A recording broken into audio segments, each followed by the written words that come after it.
নতুন মা বাবাদের পোশাকের সবচেয়ে কমন ডিজাইন কি জানেন? তাদের পোশাকে দুধের সাদা দাগ। আপনার বাচ্চাকে পেট ভরে খাওয়ালেন, স্বস্তির নিঃশ্বাস ফেলেন, কিন্তু হঠাৎ করেই আপনার বাচ্চা প্যাক করে কিছু দুধ উগরে দিল। এখন প্রশ্নটা হচ্ছে, দুধ খাওয়ার পর বাচ্চা কেন তা উগরে দিচ্ছে? এটা কি কোনো ভয়ের কারণ? তার পেটে কি কোনো ইনফেকশন হয়েছে, নাকি সে যা খাচ্ছে তার সবটাই উগরে দিচ্ছে?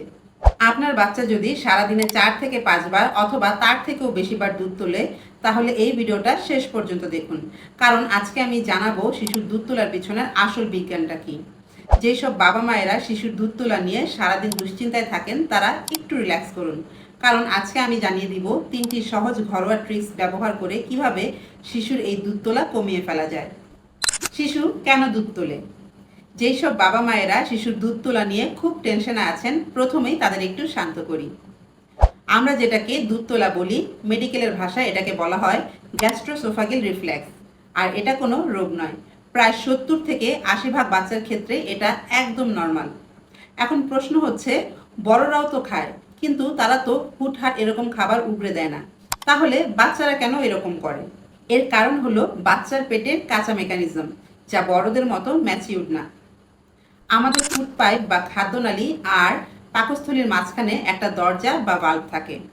বড়রা যখন খাবার খায় আর সেই খাবার যখন পেটের মধ্যে যায়, এই দরজাটা শক্ত করে বন্ধ হয়ে যায়।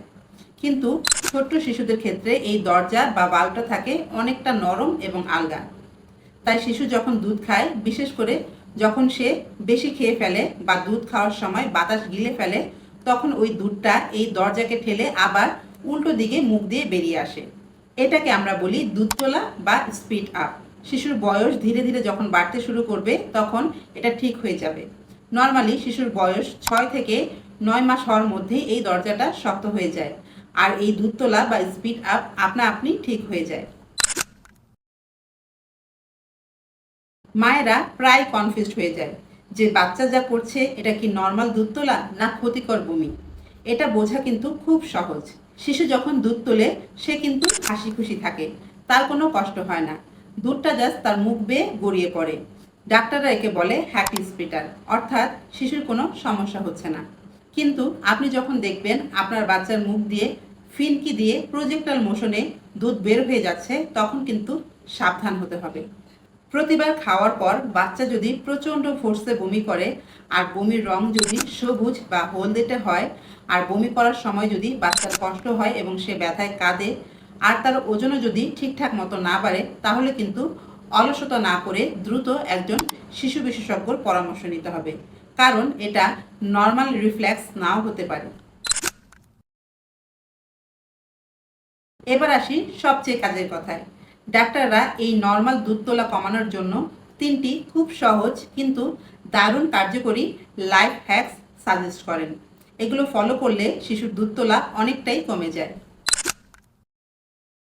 মায়ের বুকের দুধ বা ফর্মুলা। বাচ্চা যেটাই খাক না কেন, খাওয়ার সময় কিন্তু সে কিছুটা বাতাসও গিলে ফেলে, আর এই বাতাসটাই কিন্তু পরবর্তীতে দুধকে উপরের দিকে ঠেলে দেয়। তাই প্রতিবার দুধ খাওয়ানোর পর বাচ্চাকে এইভাবে কাঁধে তুলে তার পিঠটা হালকা করে চাপড়ে দিন। আপনি ততক্ষণ পর্যন্ত বাচ্চার পিঠটা চাপড়াবেন যতক্ষণ পর্যন্ত না সে একটা বড় ঢেকুর নিচ্ছে। এই ঢেকুরটার সাথে তার পেটে থাকা বাতাস বাইরে বের হয়ে আসবে, আর দুধটা তার পেটে সেট হয়ে যাবে। হ্যাক নাম্বার 2, বাচ্চাকে কখনোই একদম ফ্ল্যাট শুয়ে রেখে দুধ খাওয়াবেন না। দুধ খাওয়ানোর সময় অবশ্যই তার মাথাটা একটু উঁচুতে রাখবেন, ঠিক এইভাবে মাথাটা একটু উঁচুতে থাকবে আর বডিটা একটু নিচের দিকে থাকবে। সব সময় 45 ডিগ্রি অ্যাঙ্গেলে তাকে দুধ খাওয়ানোর চেষ্টা করুন। আর প্রতিবার দুধ খাওয়ানোর পর অন্তত 15 থেকে 20 মিনিট শিশুকে এইভাবে সোজা বা খাড়া করে আপনার কাঁধে রেখে দিন। খাওয়ানোর পরপরই তাকে শুইয়ে দিবেন না। হ্যাক নাম্বার 3, বাচ্চার পেট একটা লেবুর মতো। তাই একবারেই যদি বাচ্চাকে আপনি অনেক বেশি দুধ খাইয়ে দেন, তাহলে সেই দুধ ওভারফ্লো হয়ে বাইরে বের হয়ে আসবেই। আপনি তাকে একবারে অনেক বেশি না খাইয়ে একটু পর পর অল্প অল্প করে সময় নিয়ে খাওয়ান। সো ডিয়ার প্যারেন্টস, বাচ্চার দুধ তোলা নিয়ে একদমই বাড়তি টেনশন করবেন না। এটা তার বড় হওয়ার একটা প্রসেস মাত্র।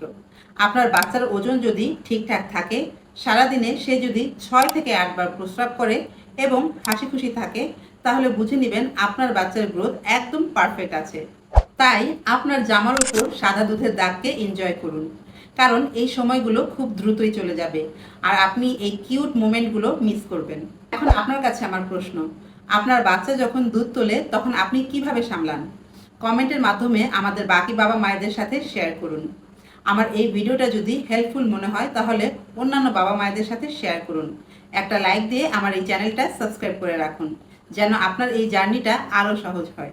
আজ এই পর্যন্তই। আপনারা সুস্থ থাকুন, আপনাদের বাচ্চাদের যত্নে রাখুন। দেখা হচ্ছে পরের ভিডিওতে।